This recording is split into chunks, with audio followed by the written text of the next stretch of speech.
Two people succumbed to injuries after crashing in a parked truck in Trelawny. Hi again and welcome. This is Links 007 TV News Report, and we'll be right back with the full details to come. Welcome to Links 007 TV News Report, providing you with the best in local and international news updates.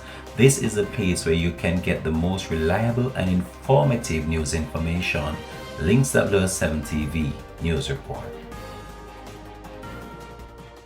Welcome back and thanks for joining us. This is Links 007 TV News Report.